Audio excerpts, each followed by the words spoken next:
back. It is 5:40 on a Monday morning. Coming off of a weekend split with temperatures averaging 10 to 15 degrees above normal on Saturday.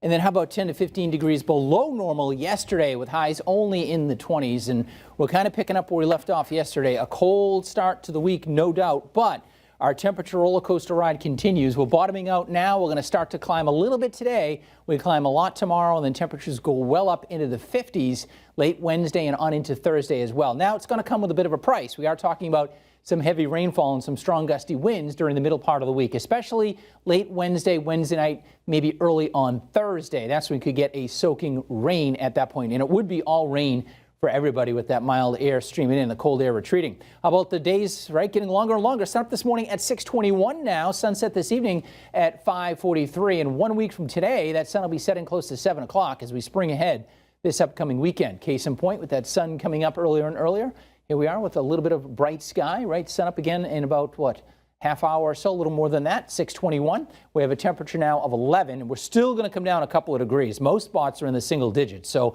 it is no doubt a frigid cold start. 9 in Pittsfield, 8 in Worcester right now, down in Hartford, 16, Providence, 14. We had a few passing clouds overnight last night, but a mainly clear sky out there this morning, so just make sure you bundle up, make sure you have the sunglasses ready to go today as well. We should see plenty of sunshine. So your 24 showing the sunshine with temperatures in the mid-teens by 9 a.m. But notice how readings do come up fairly swiftly. By this afternoon, we'll be near freezing. We'll have a lot of sunshine, maybe just a few decorative clouds mixing in.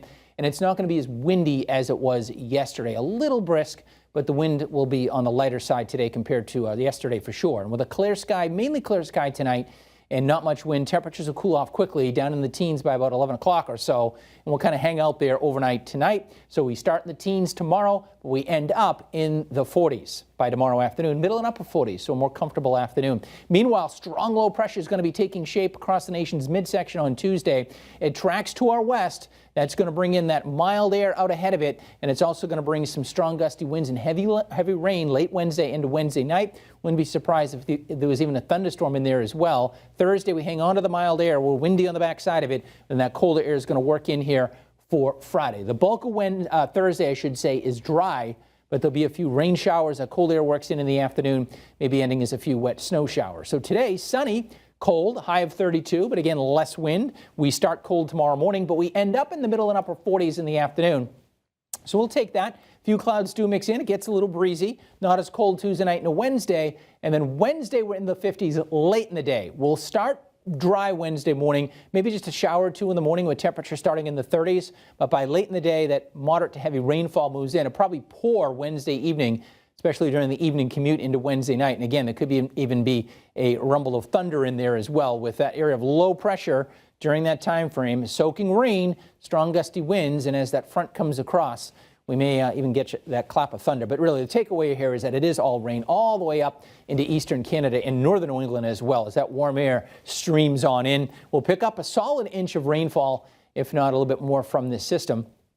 And then on the backside of it, we begin to dry out Thursday. Thursday's mild, turning colder probably late in the day, and then colder by Friday, and as we head into the weekend. So highs today, upper 20s in the hills, lower 30s near freezing in Springfield with a lighter breeze. So our wind chills today will be up into the 20s as opposed to yesterday. They were in the single digits and teens. So at least we're heading in the right direction. Highs tomorrow, more seasonable, middle and upper 40s will do it. It'll stay dry tomorrow. Just a few clouds mix in during the afternoon as that mild air begins to stream on in. So it's not nearly as cold tomorrow night into Wednesday morning. And then that rain Wednesday, the bulk of it comes in probably the afternoon and evening, maybe a few leftover showers on Thursday. It's windy as the front moves through. And we turn colder in the afternoon. That high might occur around lunchtime on Thursday. Then Friday is going to be brisk and chilly, but more seasonable. And Saturday's system looks weak, maybe just a rain or snow shower with temps in the 40s. And this is the week, I should say the weekend, that we spring ahead. We do that Saturday night before you go to bed. Of course, a lot of the clock's automatic, right? But that means we do lose an hour of sleep, but we gain an hour of light in the evening going forward, starting Sunday. All right, we'll have more weather in a few minutes. Amanda, back to you.